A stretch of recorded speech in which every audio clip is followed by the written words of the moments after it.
The living room felt smaller than usual, even though nothing had changed. Same beige sofa. Same coffee table with the glass top that always needed cleaning. Same framed photos of happier times that now seemed like elaborate lies. Simone watched her best friend of 15 years bounce a curly-haired toddler on her knee. Denise had always been dramatic, but today she seemed nervous. Her hands shook slightly as she adjusted little Cameron's shirt.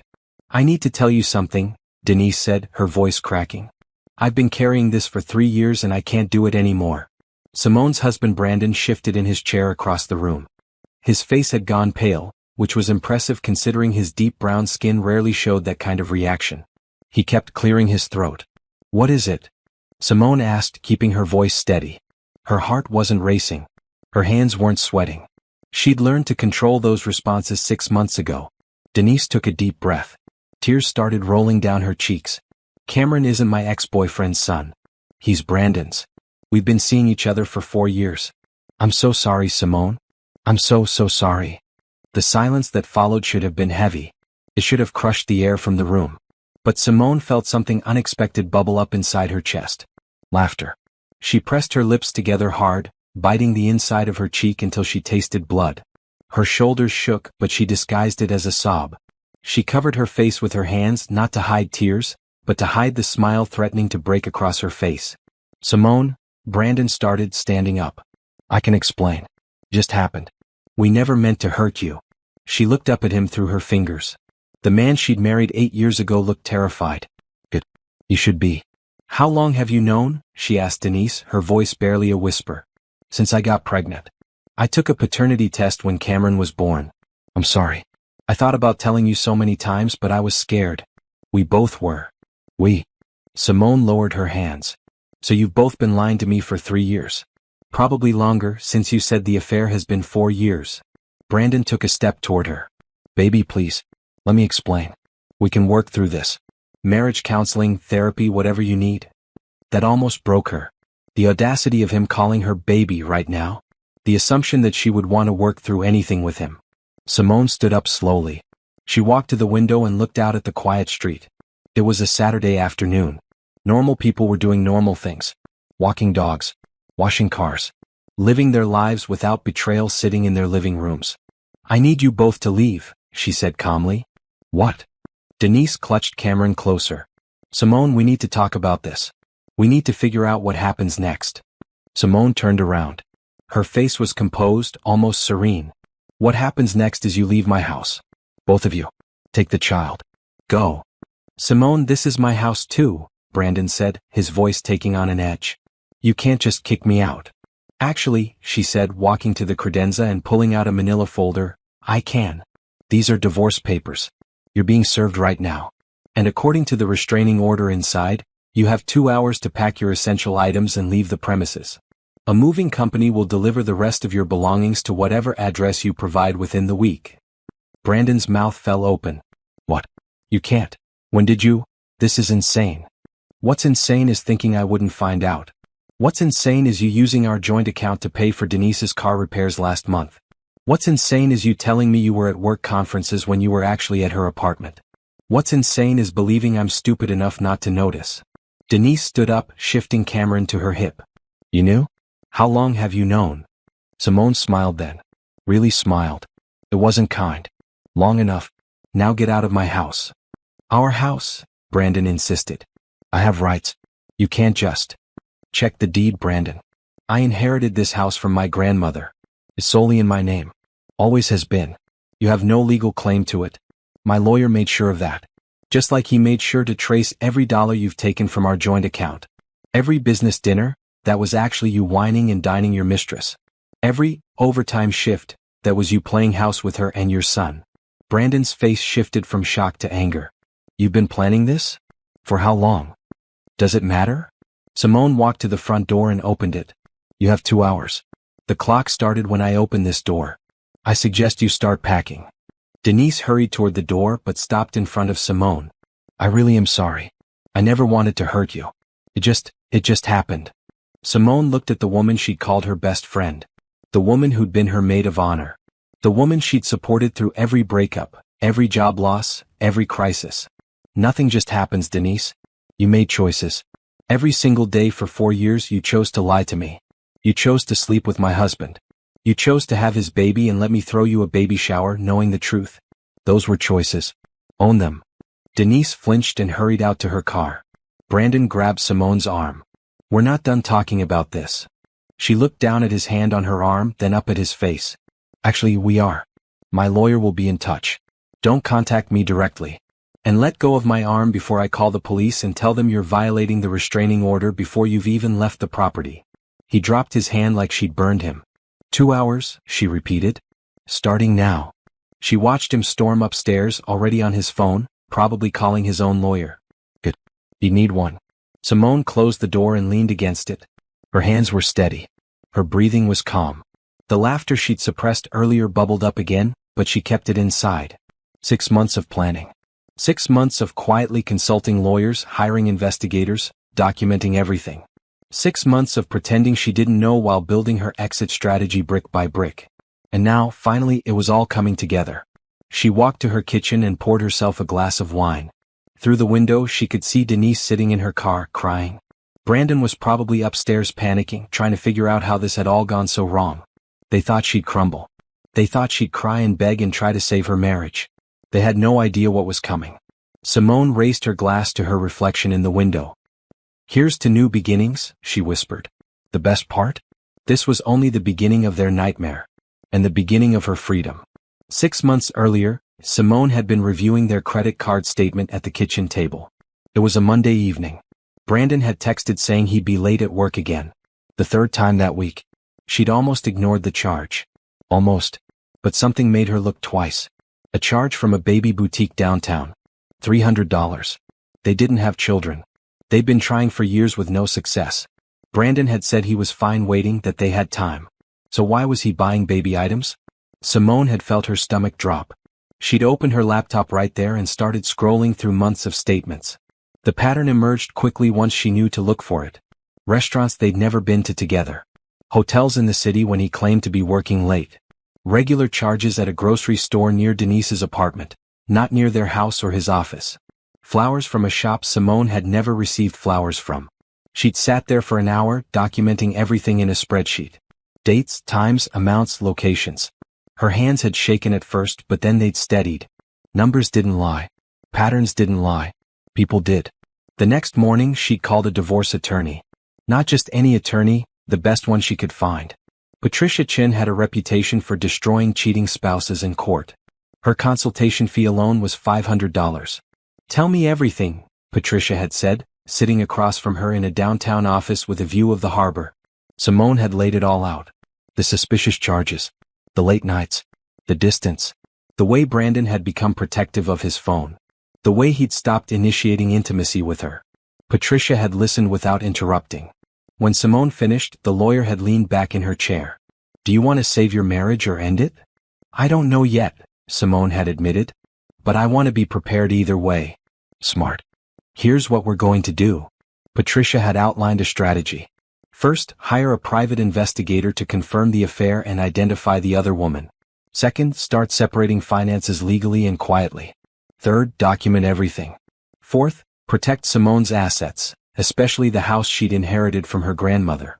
Don't confront him yet, Patricia had warned. Anger makes people stupid. Let him think you're clueless.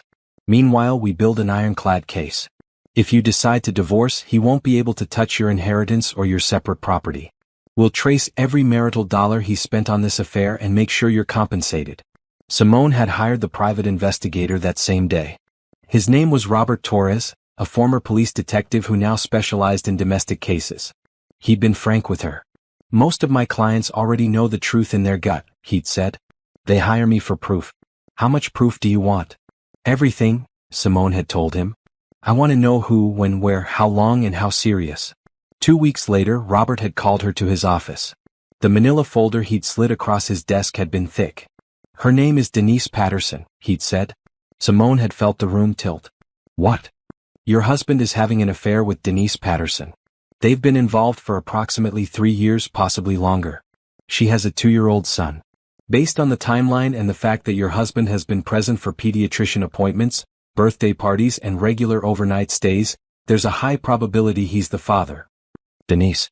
her best friend Denise. Simone had sat there staring at surveillance photos. Brandon and Denise at dinner. Brandon and Denise leaving her apartment building together. Brandon playing with little Cameron at the park. Brandon kissing Denise goodbye in a parking garage. "Are you okay?" Robert had asked. "No," she'd said honestly. "But I will be." She'd taken the evidence home and spent the entire night going through it. Every photo. Every timestamp. Every detail. Then she'd cried. Really cried for the first and last time. She'd let herself feel the betrayal, the anger, the grief. By morning she was done crying. She'd called Patricia. "It's my best friend," she told the lawyer. Patricia had been quiet for a moment. "That changes things legally in some states. Alienation of affection. We can explore that. But first, are you divorcing him?" Simone had looked around the house her grandmother had left her. The house she'd grown up visiting every summer. The house that held real love and real memories, not fake ones built on lies. "Yes, I'm divorcing him. But I need time to prepare." "How much time?" 6 months. "I want to protect everything. I want to separate our finances without him noticing. I want documentation of every dollar he spent on her. And I want to start my own business so I'm financially independent when this goes down." Patricia had actually laughed. "You're going to do well in this divorce. Most people come to me emotional and reactive. You're strategic. I like it." Over the next 6 months, Simone had executed her plan with precision. She'd started her HR consulting business, using her inheritance as seed money.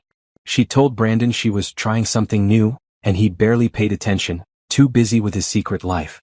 She'd quietly moved her inheritance funds into accounts only in her name. Legal, since that money had never been marital property. She'd closed their joint savings account, splitting it exactly 50-50 and depositing her half into her business account. She documented every penny. She kept copies of everything. Credit card statements showing his spending on Denise. Text message records. Email confirmations of hotel stays. Robert's surveillance reports. Medical records from fertility treatments she'd undergone alone while Brandon claimed to be too busy with work to attend appointments. Appointments that coincided with him being with Denise. She'd consulted with Patricia regularly, making sure every move was legal and strategic. They'd prepared divorce papers with a restraining order. They'd filed for the house to be confirmed as her separate property. They'd calculated exactly how much marital money Brandon had spent on his affair. $43,000 over 3 years. And through it all, Simone had played the role of the oblivious wife. She'd made dinner. She'd asked about his day. She'd pretended to believe his lies. She'd smiled at Denise when they met for coffee, listening to her friend complain about being a single mother while knowing the truth. It had been the hardest performance of her life. But it had been necessary. Because when the truth came out, she wanted to be standing on solid ground. She wanted her business established. She wanted her finances protected. She wanted all the evidence organized and ready. She wanted to watch Brandon's face when he realized she'd known all along and had outsmarted him completely. 3 weeks ago, her business had landed its first major client, a Fortune 500 company that needed help restructuring their HR policies. The contract was worth $200,000. "You're ready," Patricia had told her. "Your business is profitable. Your assets are protected. Your evidence is overwhelming. Whenever you want to pull the trigger, we're ready." "Not yet," Simone had said. "I want him to confess first.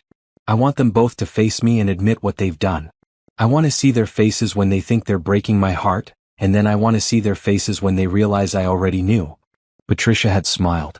"You're either the most patient woman I've ever met or the most ruthless. Can't I be both?" Now, standing in her kitchen 6 months later with divorce papers served and Brandon packing upstairs, Simone knew the wait had been worth it. Every sleepless night. Every fake smile. Every moment of pretending not to know. All worth it. She pulled out her phone and texted Patricia, "It's done. He's been served." The response came immediately, "Good. Don't communicate with him directly from this point forward. Everything goes through me. How are you feeling?" Simone typed her response, "Free." The weeks following the announcement had been exactly as Simone predicted. Brandon had hired a lawyer, not a great one but an expensive one. He tried to claim he deserved half of her business, half of her house and spousal support. His lawyer had sent threatening letters. Simone had forwarded them all to Patricia without responding. "Let them waste their energy," Patricia had advised. "We have all the facts on our side." Simone had thrown herself into work. Her HR consulting firm, Restore Solutions, was growing faster than she'd anticipated. The Fortune 500 contract had led to referrals. She'd hired 2 employees and moved into a small office downtown. Every morning she woke up at 5. She went to the gym where she'd started taking kickboxing classes. Not because she wanted to physically fight anyone but because hitting things felt good.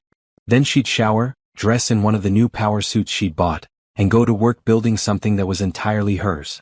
Her phone buzzed constantly with texts from Brandon. She never responded. Patricia had been clear. No direct communication. Everything had to go through lawyers. But she read them. Oh, she read them. We need to talk about this like adults. You're being unreasonable. Everyone makes mistakes. I still love you. We can fix this. You're going to regret throwing away 8 years. Denise means nothing to me. It was just physical. That last one had made her laugh out loud in her office. Her assistant, Monica, had poked her head in. Good news? Monica asked. The best kind, Simone had replied. The kind where someone shows you exactly who they are. Monica had worked for Simone for 3 weeks and had already proven invaluable. She was organized, discreet, and had a talent for managing difficult clients. She also, Simone suspected, knew something was going on in her personal life but was professional enough not to ask. The Anderson Group called, Monica said. They want to move forward with the full audit. That's another 6-month contract. Simone had smiled. The Anderson Group was a healthcare company with 15,000 employees. If she pulled off their HR restructuring successfully, it would establish her firm as a major player in the industry. Set up a meeting for next week. I want to bring our whole team. You got it? Also, your lawyer called. She said to call her back when you have a moment. Simone had dialed Patricia immediately. His lawyer is making noise about your business, Patricia had said without preamble. They're claiming that since you started it while still married, it's marital property. Except I funded it entirely with my inheritance. Exactly. We have documentation of every dollar. I sent them proof that the business accounts were never commingled with marital funds. They're grasping at straws. What about the house? They backed off that completely once we showed them the deed and your grandmother's will. It was never marital property. Brandon lived there, but he never had an ownership stake. Simone had felt a wave of relief. Her grandmother's house was more than just property. It was her last connection to the woman who'd raised her when her own mother hadn't been capable. She'd die before she let Brandon claim any part of it. They're going to focus on the affair spending, Patricia had continued. They're going to claim it was his money too and he could spend it how he wanted. Except he lied about what he was spending it on. He claimed business dinners and work expenses. I have tax returns where he wrote off some of those charges. Patricia had laughed. Oh, this just keeps getting better. Tax fraud on top of infidelity. I love it. Send me those tax returns. Already did. Check your email. You're my favorite client, you know that? After the call, Simone had sat back in her chair and looked around her office. 6 months ago, this space hadn't existed. She'd been a woman trapped in a dying marriage, working a job she tolerated but didn't love, believing her best friend actually cared about her. Now she was a business owner with a growing client list and a future that belonged only to her. Her phone buzzed again. Another text from Brandon. I know you're reading these. Please, baby. Just talk to me. She blocked his number. She should have done it weeks ago. That evening she met her cousin Lauren for dinner. Lauren was the only family member she'd told about the divorce. The only one who knew the whole story. You look good, Lauren had said, hugging her tight. Like really good. Glowing. Revenge agrees with me, Simone had joked. They'd settled into a booth at their favorite Italian restaurant. Lauren had ordered wine for both of them. Tell me everything. How's the business? Simone had filled her in on the new contracts, the growing team, the office space. Lauren had listened, beaming with pride. And Brandon? Still trying to get me to talk to him. Still trying to claim my business. His lawyer is terrible though. Patricia is destroying him. What about Denise? Simone had taken a sip of wine. She'd been thinking about Denise a lot lately. I hope she's happy. She got what she wanted. A man who lies and cheats. A relationship built on betrayal. I'm sure that'll work out great for them. You're not curious about how they're doing? Not even a little bit. They're not my problem anymore. But that wasn't entirely true. She'd heard through mutual friends that Denise was struggling. Apparently, Brandon's financial situation was worse than expected. The legal fees from the divorce were piling up. His job had become unstable when colleagues found out about the affair. Not because they cared about morality, but because he'd lied about his overtime and expenses. And now Denise had a man with no money, no integrity, and a child to support. The fantasy affair had become a complicated reality. Simone had heard they were fighting constantly. Good. You know what the best part is? Simone had told Lauren. I'm not even trying to ruin them. They're doing that all by themselves. I'm just over here building my life, and their lives are falling apart because they built everything on lies. Lauren had raised her glass. To karma. To karma, Simone had agreed. Later that night, alone in her house, Simone had walked through the rooms Brandon had vacated. She'd redecorated immediately. New paint. New furniture. New everything. The space felt lighter without his presence. Cleaner. She turned his old office into a reading room. The bedroom they'd shared was now entirely hers, with new linens and a new bed. She'd burned sage in every corner, which her grandmother would have approved of. The photos had been the hardest part. Wedding pictures. Vacation photos. Images of a life she'd thought was real. She'd packed them all in boxes and stored them in the basement. Maybe someday she'd throw them away. Maybe someday they wouldn't hurt to look at. But not yet. Her phone rang. Patricia again. Quick update. They've accepted that the house is yours. They've dropped the business claim after seeing our documentation. They're now focusing solely on trying to reduce the amount he owes you for the affair spending. How much are they trying to reduce it to? 20,000. From the original 43. Tell them 35 and we have a deal. I want this done. Patricia had paused. You sure? We could probably get the full amount. I'm sure. The faster this is over, the faster I can move on completely. 35,000, he keeps his car and his personal items, we split the joint account 50-50, and I never have to see or speak to him again. I'll make it happen. 2 days later, the settlement was agreed upon. Brandon would pay Simone $35,000 in restitution for marital funds spent on his affair. The house remained solely hers. Her business remained solely hers. They would file for an uncontested divorce based on adultery. The entire process would be finalized within 60 days. Simone had signed the papers without hesitation. How do you feel? Patricia had asked. Like I just took out the trash, Simone had replied. And she'd meant it. The official launch party for Restore Solutions happened on a crisp October evening, exactly 3 months after Brandon had been served with divorce papers. Simone had rented space at a downtown gallery, invited current and potential clients, and prepared a presentation about her company's mission. She wore a deep blue dress that made her brown skin glow. Her hair was styled in natural curls that framed her face. She felt beautiful, powerful, and completely herself. Monica had done an incredible job with the setup. The gallery space was elegant without being stuffy. Servers circulated with appetizers and drinks. A slideshow played on screens around the room, showcasing Restore Solutions' work with testimonials from satisfied clients.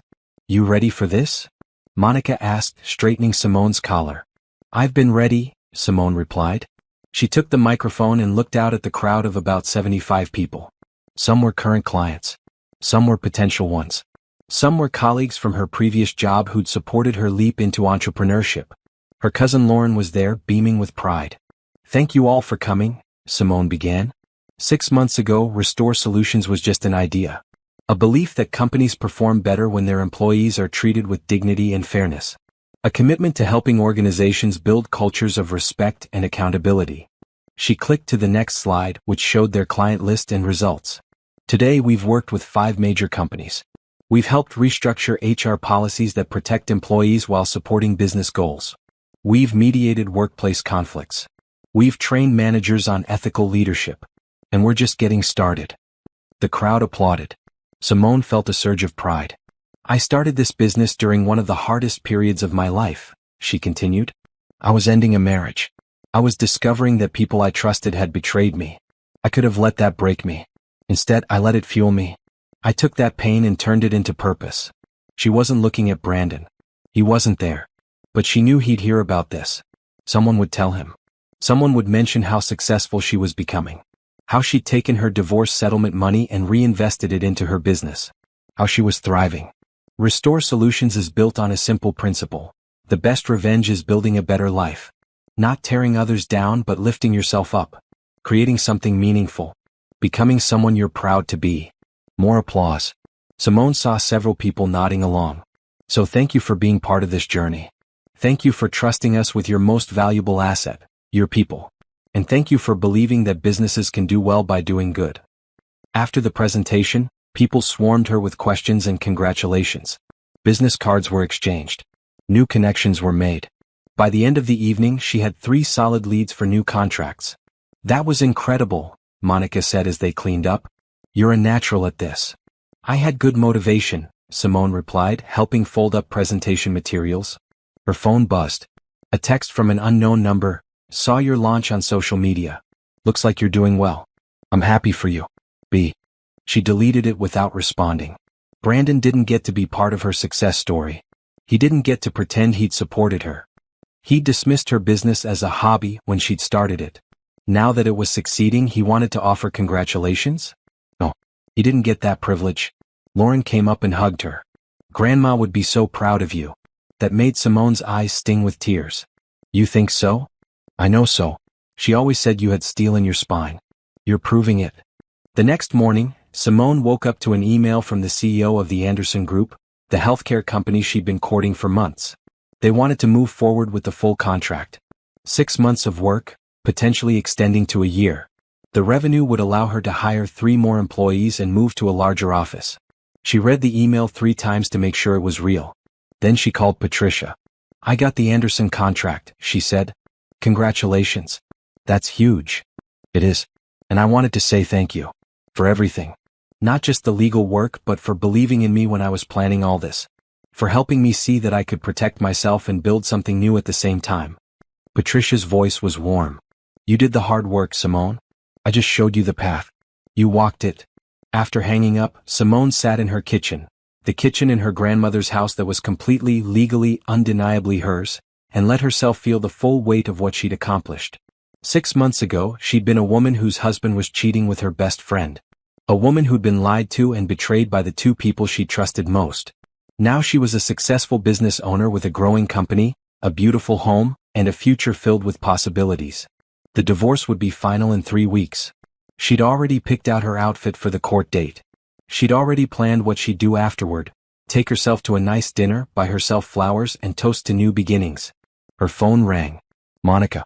Sorry to call so early, but I just got off the phone with someone from Bennett Corporation.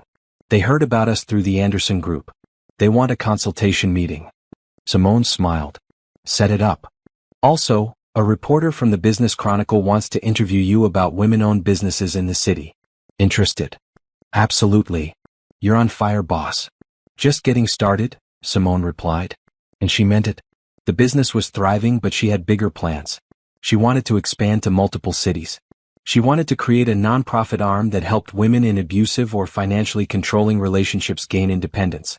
She wanted to write a book about rebuilding after betrayal. She wanted to build an empire. Not because she needed to prove anything to Brandon or Denise. Not for revenge or validation. But because she could. Because she'd discovered she was capable of so much more than she'd ever imagined. Because her grandmother had left her a house, but Simone was going to leave a legacy. That evening, she drove past Denise's apartment building. She didn't mean to, it was on the way to meet Lauren for dinner. But when she saw Brandon's car parked outside, looking older and more beat up than she remembered, she felt nothing. No anger. No sadness. No curiosity. Just nothing. She kept driving, thinking instead about the Bennett Corporation meeting next week. About the interview with the Business Chronicle. About the life she was building brick by brick, choice by choice, day by day. The best revenge wasn't destroying them. It was becoming someone they could never touch, never hurt, never diminish. It was becoming free. The divorce court date arrived on a gray November morning. Simone wore a charcoal suit with a white blouse. Professional. Calm. Unbothered. She arrived early with Patricia, who'd prepared her thoroughly. This should be straightforward, the lawyer had said. We have the settlement agreement. The judge just needs to review and approve it. Then you're done. Brandon was already there with his lawyer, a middle-aged man named Frank who'd clearly realized too late that his client had no case. Brandon looked terrible. He'd lost weight and not in a healthy way. His eyes had dark circles under them. His suit didn't fit right. Simone felt nothing looking at him. Not pity. Not satisfaction. Nothing. Denise wasn't there, which was probably smart. She had no legal standing in these proceedings, and her presence would have only made Brandon look worse. The judge, a stern-looking woman in her 60s, reviewed the settlement agreement. Mr. Thompson, You're agreeing to pay Ms. Walker $35,000 in restitution for marital funds inappropriately spent during an extramarital affair. Is that correct? Brandon's jaw tightened. Yes, Your Honor. And you acknowledge that the property at 412 Maple Street belongs solely to Ms. Walker as inherited property, and you have no claim to it? Yes, Your Honor. And you acknowledge that Restore Solutions, Ms. Walker's business, was funded entirely by her separate inheritance and you have no ownership stake in it? Brandon glanced at Simone. She kept her face neutral. Yes, Your Honor, he said quietly. Ms. Walker, is this settlement acceptable to you? Simone stood. Yes, Your Honor. I just want this marriage dissolved so I can move forward with my life. The judge nodded. Very well. This settlement is fair and equitable. I'm granting the divorce based on adultery as cited. The marriage between Simone Walker and Brandon Thompson is hereby dissolved. Mr. Thompson, you have 90 days to pay the restitution amount to Ms. Walker. Are there any questions? No, Your Honor, both lawyers said in unison. Then we're adjourned. That was it. 8 years of marriage dissolved in less than 15 minutes. Simone walked out of the courthouse feeling lighter than she had in years. Patricia hugged her on the steps. Congratulations. You're officially free. Thank you. For everything. What are you going to do now? Simone smiled. I'm going to take myself to lunch, buy myself flowers, and then go back to work. I have a business to run. She turned to leave and nearly walked into Brandon. He'd followed her outside. Simone, wait. Can we talk? Just for a minute? Patricia stepped between them. All communication goes through me, Mr. Thompson. You know that. I just want 1 minute. Please. Simone looked at Patricia, who shrugged. It's your call. 1 minute, Simone said. And my lawyer stays right here. Brandon nodded and stepped a few feet away, Simone following. He looked at her with something that might have been regret. Or just self-pity. It was hard to tell. I'm sorry, he said. I know it doesn't mean anything now, but I am. I was stupid. I threw away something real for something that wasn't. And now I've lost everything. Simone crossed her arms. Is this the part where I'm supposed to feel sorry for you? No. I needed you to know that I regret it. All of it. Okay. You've told me. Is that all? He looked surprised. That's it? That's all you have to say? What do you want me to say, Brandon? That I forgive you? That I understand? That we can be friends? She shook her head. I don't forgive you. I don't care to understand why you did it. And we will never be friends. You made your choices. Now you get to live with them. I heard your business is doing well. It is. Very well. That's good. I'm glad. He said it like he meant it, which somehow made it worse. Are you with Denise now? Simone asked, surprising herself. Brandon looked down. Yeah. We're trying to make it work. For Cameron. Good luck with that. She's not who I thought she was, he said quietly. When it was secret and exciting, it was different. Now that it's real life with bills and responsibilities and a kid, it's hard. Simone almost laughed. You mean reality isn't as fun as sneaking around and playing house? Who could have predicted that? I deserve that. You deserve worse. But I'm not going to give it to you. Because I don't care enough to waste my energy on you anymore. We're done, Brandon. Legally, emotionally, in every way that matters. Live your life. I'm going to live mine. She turned and walked back to Patricia without waiting for his response. How do you feel? Patricia asked as they walked to their cars. Free, Simone said. Completely, totally free. She went to her favorite restaurant and ordered a steak and a glass of expensive wine. She sat alone at a table by the window and savored every bite. Other diners probably thought she was waiting for someone. She wasn't. She was celebrating her own company. After lunch, she stopped at a florist and bought herself a huge bouquet of white roses. The florist, an elderly woman, had smiled at her. Special occasion? Very special. I just divorced my cheating husband and my business is thriving. I'm celebrating me. The woman had laughed and added extra flowers to the bouquet at no charge. Good for you, honey. You enjoy every minute of that freedom. Simone had taken the flowers to her office. Monica had whistled when she saw them. Hot date. The best kind. With myself. Monica had laughed. Boss, you're my hero. The rest of the day had been productive. Simone had finalized the Anderson contract terms. She'd hired 2 new employees to handle the increased workload. She'd responded to the Business Chronicle reporter with interview availability. That evening, Lauren had come over with champagne and takeout. To the newly divorced and incredibly successful Simone Walker, Lauren had toasted. I'll drink to that, Simone had replied. They'd sat on the floor of Simone's living room, eating Chinese food and drinking champagne straight from the bottle like they were in college again. Did you see him? Lauren had asked. At court. Yeah. He wanted to apologize. What did you say? That I don't care enough to forgive him or hate him. That we're done and he gets to live with his choices. Lauren had studied her cousin's face. And you meant it? You're really over it? Simone had thought about it honestly. Yeah, I am. I was over it before the divorce was even final. I was over it the second I decided to leave. Everything since then has just been paperwork. What about Denise? What about her? She's not my problem either. She got exactly what she wanted. A man who cheats and lies. I hope they're very unhappy together. They both laughed at that. You know what I realized? Simone had said. The affair was never about me. It wasn't because I wasn't enough or didn't do enough or wasn't pretty enough or successful enough. It was about Brandon's character. About his choices. About who he is fundamentally. That's very mature. I have a great therapist, Simone had admitted. She's helped me see that his betrayal says everything about him and nothing about me. I'm proud of you, Lauren had said softly. Thanks. I'm proud of me too. Later that night, alone in her bed, Simone had reflected on the day. The marriage was over. The legal battle was won. The business was thriving. She had her health, her house, her freedom, and her future. Brandon had his affair partner and their child. He had his regrets and his financial problems. He had the life he'd chosen. And she had the life she was building. There was no comparison. Simone fell asleep that night with a smile on her face, already thinking about tomorrow. About the Bennett Corporation meeting. About expanding her team. About the nonprofit she wanted to start. About everything that was possible now that she'd cut the dead weight loose. The trap had sprung perfectly. Brandon had confessed, thinking he was breaking her heart. Instead, he'd walked right into the prepared divorce that would cost him everything while she kept everything that mattered. And the best part? She hadn't had to do anything vindictive or cruel. She'd just documented the truth, protected what was hers, and let his own actions destroy him. Justice, it turned out, didn't always need revenge. Sometimes it just needed patience and good preparation. The aftermath of the divorce proved that while the marriage was over, the consequences were just beginning. Brandon had 90 days to pay the $35,000 settlement.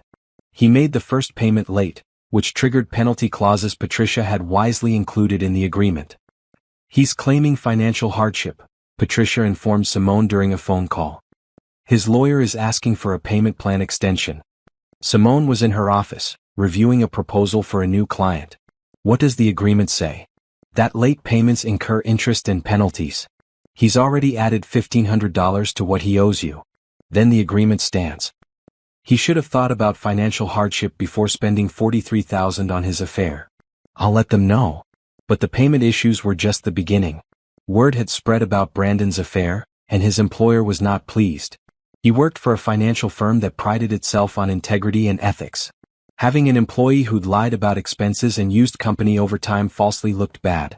Simone heard through mutual colleagues that Brandon had been encouraged to resign, which was corporate speak for, "We're firing you but letting you save face." She felt no sympathy. Meanwhile, Restore Solutions continued to grow. The Business Chronicle interview had run, featuring Simone on the cover of their Women in Business section. The headline read, "Rising from the Ashes, How Simone Walker Built an Empire After Betrayal." The article had been tactful, mentioning her recent divorce without dwelling on details. It focused instead on her business acumen, her vision for ethical HR practices, and her plans to expand nationally. The response was overwhelming. Her website crashed from traffic. Her email inbox filled with messages from women who'd gone through similar betrayals and found inspiration in her story. 3 major companies reached out about potential contracts. "You need a publicist," Monica told her. "This kind of attention is valuable, but you need someone managing it properly." Simone hired a PR firm the following week. They helped her craft a message that acknowledged her personal struggles while keeping the focus on professional success. They booked her on a local morning show to talk about workplace ethics and entrepreneurship. The morning of the TV appearance, Simone woke up nervous. She'd never been on television before. But she put on her best suit, did her makeup carefully, and drove to the studio. The hosts were warm and welcoming. They asked about her business, her approach to HR consulting, and briefly touched on her personal journey. "You've been open about going through a difficult divorce while building your business," the female host said. What advice would you give to women going through similar situations? Simone looked directly at the camera. Document everything. Protect your assets. Build your own financial independence. And understand that the best revenge isn't destroying them, it's building a life so good they become irrelevant to you. The segment went viral. The clip was shared thousands of times on social media. Women commented with their own stories of betrayal and rebuilding. Several news outlets picked it up. Brandon's new employer, he'd found a much lower-paying job at a small firm, reportedly asked him about it. The humiliation of having his ex-wife become successful while his own career tanked must have been brutal. Denise had apparently watched the segment too. Simone's cousin Lauren reported that Denise had posted on social media, "Some people build their careers by tearing others down. Real women lift each other up." Simone had laughed when she heard. The projection is incredible. She literally slept with her best friend's husband and now she's talking about women lifting each other up. Should you respond? Lauren had asked. No. Responding gives her attention she doesn't deserve. Let her post whatever she wants. My success speaks for itself. But the social media post did reveal something interesting. Denise was bothered. The affair that had seemed exciting and romantic was now a public embarrassment. People knew her as the woman who slept with her best friend's husband. Not a great reputation to have. Simone focused on work. The Bennett Corporation contract was signed. The Anderson Group project was going so well they'd extended the timeline and increased the budget. She'd hired 5 employees now, including a senior consultant who brought Fortune 100 experience. She moved Restore Solutions to a full floor of office space in a downtown building. The new office had a conference room, individual offices for senior staff, and an open workspace for the team. There was even a small kitchen and a relaxation area. On moving day, Monica had hugged her. Remember when it was just you and me in that tiny office 6 months ago? I remember. Look at us now. The growth was dizzying but manageable. Simone had learned to delegate, to trust her team, to focus on strategy rather than trying to do everything herself. She took business courses at night. She joined professional organizations. She networked relentlessly. And through it all, Brandon continued to struggle. His second payment on the settlement was late again. More penalties. More interest. The $35,000 had grown to almost $40,000. Patricia called with an update. His lawyer is saying he can't make the payments. They're threatening bankruptcy. Can he do that? He can file for bankruptcy, but divorce settlements aren't typically dischargeable. Especially ones based on proven misconduct like this. We'd fight it and win. Do what you need to do. Simone refused to feel guilty. She hadn't forced Brandon to have an affair. She hadn't forced him to spend marital money on another woman. She hadn't forced him to lie and cheat and betray every vow he'd made. Those were his choices. These were his consequences. In December, 6 months after the divorce was finalized, Simone held a company holiday party. She'd rented a rooftop venue with views of the city lights. Her team of 15 employees celebrated with her, along with clients and partners. I want to thank you all, Simone said, raising her glass. This year has been incredible. We've grown from an idea to a thriving business. We've helped companies treat their people better. We've made a real difference. And we're just getting started. Next year we're expanding to 3 new cities. We're launching our nonprofit arm. We're doubling our team. Thank you for being part of this journey. The applause was genuine. These people believed in what they were building. They weren't just employees, they were a team united by a mission. After the party, Simone stood alone on the rooftop for a moment, looking out at the city. Somewhere down there, Brandon was probably struggling to make rent. Denise was probably dealing with a cranky toddler and a resentful partner. Their relationship, built on lies and betrayal, was almost certainly crumbling under the weight of reality. And up here, Simone was on top of the world. Not because she'd destroyed them, but because she'd built something they couldn't touch, couldn't diminish, couldn't take away. That was victory. Her phone buzzed. A text from an unknown number. I saw your TV interview. You look happy. I'm glad. I know you probably hate me, but I want you to know I never meant to hurt you. I hope someday you can forgive me. Denise. After all this time trying to reach out. Simone didn't respond. Didn't block the number. Just deleted the message and put her phone away. Forgiveness wasn't something Denise deserved or had earned. And more importantly, it wasn't something Simone needed to give in order to move forward. She'd already moved forward. Miles and miles forward. So far forward that Denise and Brandon were just tiny specks in her rearview mirror. Barely visible. Barely relevant. barely remembered. The new year brought new opportunities. Simone had been invited to speak at a women's entrepreneurship conference in Chicago. The event drew over 2,000 attendees and she was one of the keynote speakers. Standing backstage waiting to go on, she felt a flutter of nerves. But it was the good kind. The excited kind. The kind that came from being on the edge of something bigger. "You're on in 5, a stagehand told her. Simone took a deep breath and walked onto the stage to thunderous applause. The spotlight was bright, but she could see faces in the audience. Women of all ages, all backgrounds, all there to learn and grow and build. "Good morning," she began. "My name is Simone Walker and 2 years ago, my life fell apart in the best possible way." She told her story. Not all of it, but enough. The betrayal. The decision to prepare instead of react. The 6 months of strategic planning. The launch of her business. The divorce. The success that followed. "I'm not here to tell you that betrayal is easy," she said. "It's not. It's devastating. It makes you question everything you thought you knew about yourself and the people you loved. But I am here to tell you that it doesn't have to define you. You can let it destroy you or you can let it fuel you." She clicked to a slide showing Restore Solutions' growth trajectory. "This is what happens when you take pain and turn it into purpose. When you channel anger into ambition. When you decide that the best response to being underestimated is to become undeniable."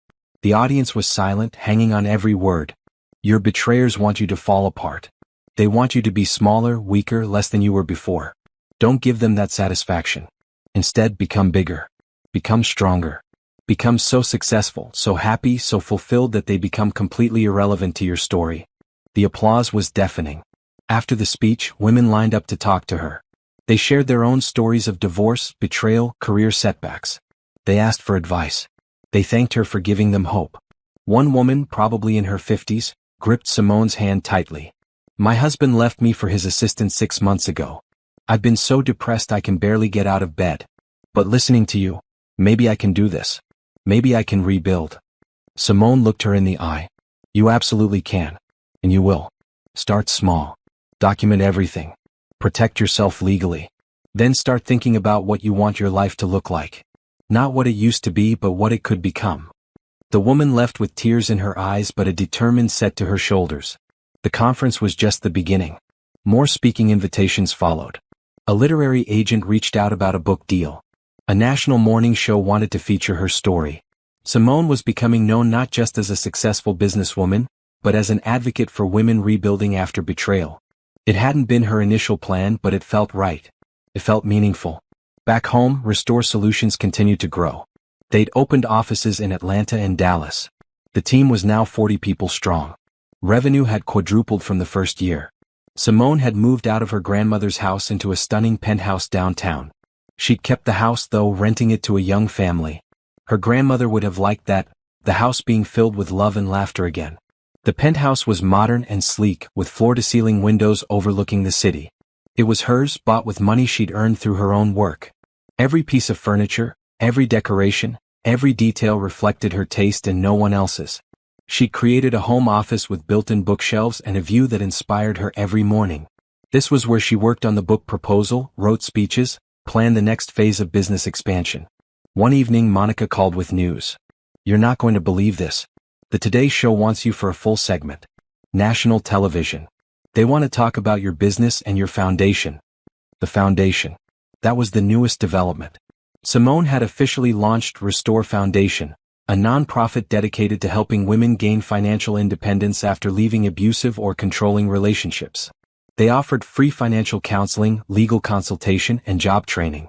The foundation was funded by a portion of Restore Solutions' profits and private donations. In just 6 months, they'd helped over 200 women. "Tell them yes," Simone said. "When do they want me?" "Next month.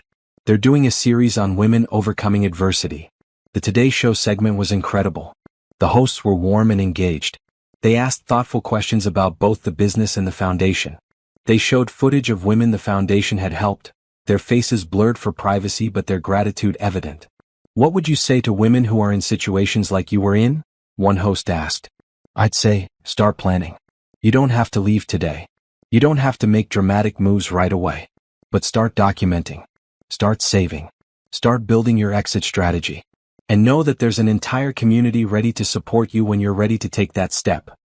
The segment ended with information about the Restore Foundation and how to access their services. Within hours, the foundation's website was flooded with requests for help. Simone's email was overwhelmed with messages from women thanking her, asking for advice, sharing their own stories. She hired 2 people just to manage the foundation's increased demand. Meanwhile, Brandon's life had continued its downward spiral. Through the inevitable small-town gossip network, Simone heard that he and Denise had broken up. Apparently, the financial stress and constant fighting had been too much. Denise had kicked him out. Brandon was now living in a studio apartment, struggling to make child support payments for Cameron, and working 2 jobs to try to pay off the settlement he still owed Simone. Simone felt nothing hearing this news. Not satisfaction. Not pity. Nothing. He was a stranger now. Someone she used to know. Someone whose choices had led him to exactly where he was. Denise, according to Lauren, was bitter and struggling. She'd posted something on social media about people who succeed by playing the victim, which was clearly directed at Simone. Should we respond? Lauren had asked. No. Let her be bitter. It doesn't affect me at all. And it didn't. Simone was too busy building her empire, helping other women, planning her next moves.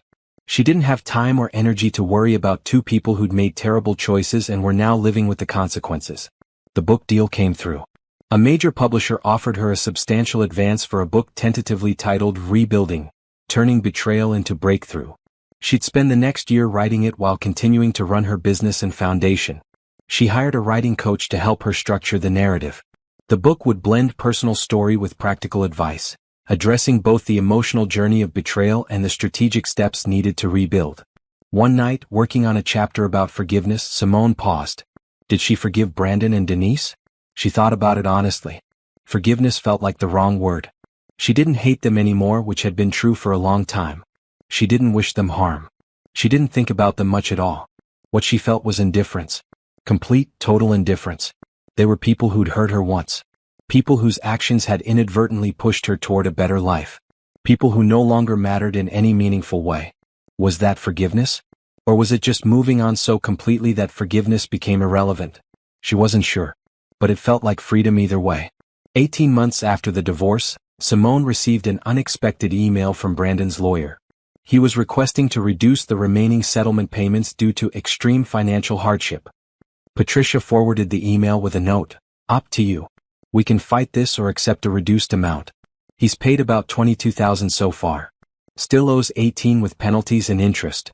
Simone thought about it. $18,000 wasn't going to change her life. She didn't need it. But the principle mattered. Counteroffer, she wrote back. $15,000 paid in full within 60 days, or the full amount stays in place with continued penalties for late payment. His choice. Brandon accepted.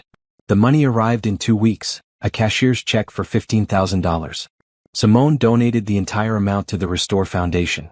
You gave it away? Lauren asked, incredulous. Just like that. It was never about the money, Simone explained. It was about accountability. About him facing consequences. He paid. Now I'm using that money to help other women. Feels right. The donation allowed the foundation to expand services. They hired 3 more counselors and opened a second office location. They started a job training program teaching women marketable skills. Word of Simone's donation got out. She suspected Patricia had mentioned it to someone, and it brought even more positive press. The narrative was perfect.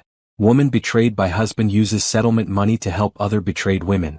A national women's magazine did a full feature on her. The photo shoot was incredible. They shot her in her penthouse office, looking powerful and peaceful. The article was titled, The Revenge of Success, How Simone Walker Turned Heartbreak into Healing. Meanwhile, the consequences for Brandon and Denise continued to mount. Brandon's job situation remained unstable. He'd been fired from the second firm for performance issues and was now working freelance, barely making ends meet. His relationship with Cameron was strained. Denise had made it difficult for him to have consistent visitation. Denise herself was struggling. Being known as the other woman had affected her social life. Friends had distanced themselves. Her own family, Simone heard, was disappointed in her choices. She'd lost her job due to the stress and was working part-time retail. The romantic affair had become a nightmare of poverty, resentment, and broken promises. Simone learned all this not because she was investigating them, but because people kept telling her. Mutual acquaintances, former friends, Even strangers who somehow knew the story and wanted to update her. She always responded the same way, "I hope they figure things out. I'm focused on my own life." And she was. Restore Solutions had been named one of the fastest growing businesses in the region. They'd opened a fourth office in Denver. The team was now 60 people. Revenue had hit 8 figures. The book was nearly finished. Simone had poured her heart into it, balancing vulnerability with practical advice. Her editor loved it. The publisher was planning a major marketing campaign. "This could be a bestseller," her editor told her during a call. "Your story is compelling, but it's the practical framework you've built around it that makes it special. Women don't just want inspiration, they want a roadmap. You've given them both." The foundation had helped over 500 women by this point. They'd partnered with legal aid societies, financial advisors, and career counselors. They'd created a comprehensive support system. One woman, Jennifer, had come to them 6 months ago, fleeing a financially controlling marriage. She'd arrived with nothing but her clothes and her 2 children. The foundation had helped her file for divorce, get an emergency restraining order, find temporary housing, and enroll in their job training program. She just accepted a position as a medical billing specialist making $40,000 a year. "You saved my life," Jennifer had told Simone at a foundation event. "I didn't think I could do this. I thought I was trapped. But you showed me there was a way out." Stories like Jennifer's made everything worthwhile. In the fall, 2 years after the divorce, Simone was invited to speak at a national business conference. The topic was resilience in entrepreneurship. She was on a panel with 3 other successful business owners. During the Q&A, someone asked, "What's the biggest myth about success after failure?" Simone had answered, "That revenge has to be destructive. The biggest myth is that hurting the people who hurt you is somehow satisfying. It's not. Real revenge is building something so good, so successful, so meaningful that they become irrelevant. That's power." The moderator had followed up, "Do you ever hear from your ex-husband?" "No. And I prefer it that way. He's living his life. I'm living mine. They're completely separate, as they should be." The audience had applauded. After the panel, a woman approached Simone. She was probably in her 40s, well-dressed, with tired eyes. "I'm going through something similar," she said quietly. "My husband's been cheating with his business partner. Everyone keeps telling me to forgive him, to try counseling, to save my marriage. But I don't want to. I want out. Is that wrong?" Simone looked at her with compassion. "It's not wrong to refuse to accept betrayal. It's not wrong to choose yourself. Start documenting everything. Get a good lawyer. Build your exit strategy. And don't let anyone shame you for having standards." The woman's eyes filled with tears. "Thank you. I needed to hear that." These moments happened frequently now. Women seeking validation for their anger, permission to leave, hope that life could be good again. Simone gave them all the same message: you deserve better. You can build better. And you will survive this. That night, alone in her hotel room, Simone reflected on how far she'd come. From a woman crying in her kitchen over credit card statements to a business leader, author, and advocate helping hundreds of women. Brandon and Denise had thought they were so clever. So sneaky. They'd thought Simone would never find out, and if she did, she'd fall apart. Instead, their betrayal had been the catalyst for the best transformation of her life. The consequences they were facing, financial hardship, social ostracism, personal unhappiness, those were all self-inflicted. Simone hadn't destroyed them. They destroyed themselves by building their relationship on lies, betrayal, and selfishness. Simone had simply moved on and built something beautiful. That was the real revenge, thriving while they struggled. Not because she'd sabotaged them, but because they'd sabotaged themselves. Justice, sometimes, was just letting karma do its work while you focused on becoming your best self. 3 years after the divorce, Simone's life looked completely different. Her book, Rebuilding, Turning Betrayal into Breakthrough, had been on the bestseller list for 6 weeks. She'd been on a book tour across 15 cities, speaking to packed audiences of women hungry for her message. The Restore Foundation had expanded nationally with offices in 10 cities. They'd helped over 2,000 women gain independence from controlling or abusive situations. They'd partnered with corporations to create job placement programs specifically for their clients. Restore Solutions had gone international, opening offices in London and Toronto. The team was over 100 people. Simone had promoted Monica to Chief Operating Officer. They'd brought in experienced executives to manage different divisions. And Simone herself had stepped into the role she was meant for: visionary and advocate. She spent less time on day-to-day operations and more time on strategy, speaking, writing, and foundation work. She'd also started dating again. Nothing serious yet, but she'd gone on a few dates with a professor of economics named Jordan. He was intelligent, kind, and had no connection to her past life. They'd met at a business conference where they were both speakers. "I Googled you," Jordan had admitted on their third date. "I know about your ex-husband. About the affair. I'm sorry you went through that." "Thank you," Simone had said. "But honestly, it feels like it happened to a different person. I'm not that woman anymore." "Who are you now?" She'd smiled. "Someone who knows exactly what she wants and won't settle for less." Jordan had raised his glass. "I like that." The relationship was easy and comfortable. Jordan respected her time and independence. He supported her work without trying to manage or control it. He made her laugh. It wasn't the passionate, all-consuming romance of her early relationship with Brandon. It was better. It was based on mutual respect, honest communication, and genuine compatibility. Lauren had approved immediately. "He's good for you. Normal. Stable. Not a lying cheater." "The bar is pretty low," Simone had joked. "But he clears it easily." Meanwhile, updates about Brandon and Denise had become increasingly rare.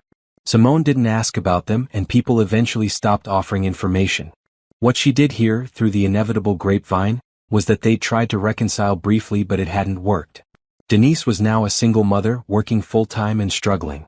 Brandon had moved to another state, reportedly trying to start over. Cameron, the innocent child caught in all this, was now 6 years old. Simone hoped he was okay. None of this was his fault. But beyond that passing thought, she didn't dwell on any of them. They were truly part of her past now. Simone's present was full and meaningful. The foundation was planning a gala fundraiser.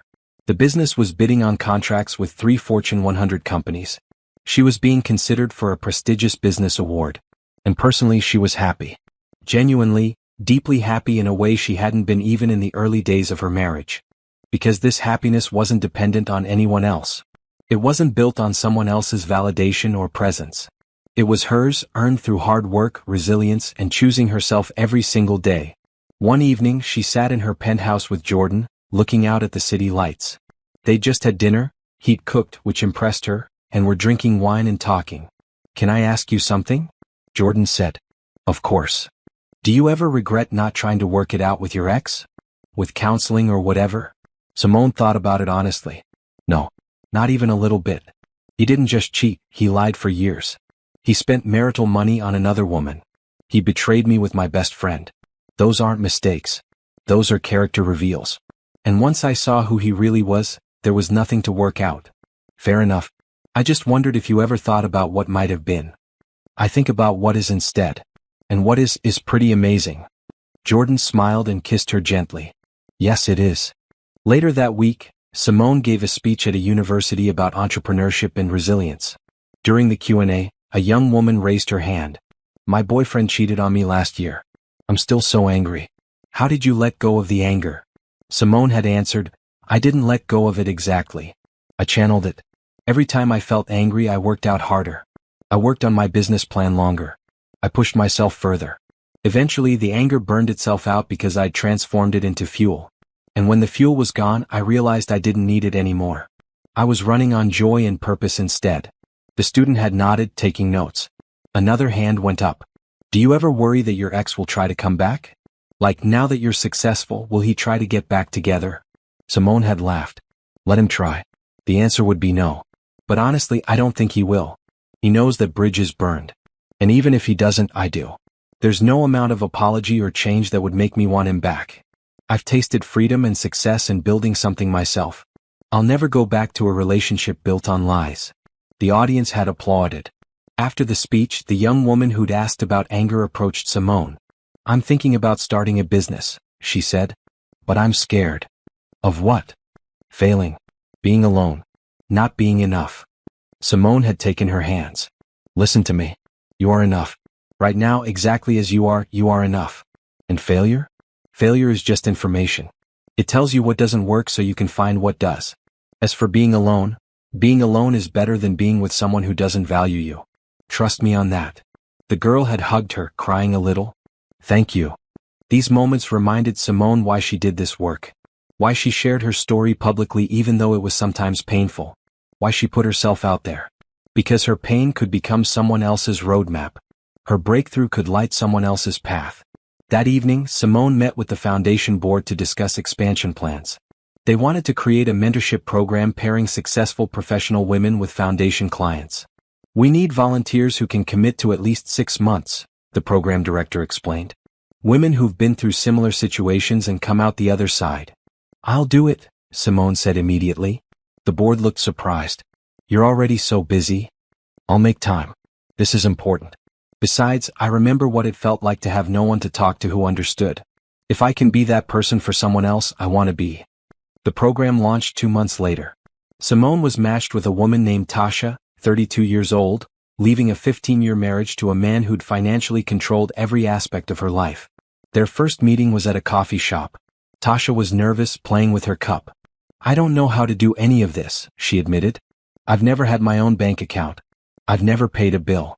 He handled everything and told me it was because he loved me and wanted to take care of me. Now I realize he was keeping me dependent. Simone remembered that feeling.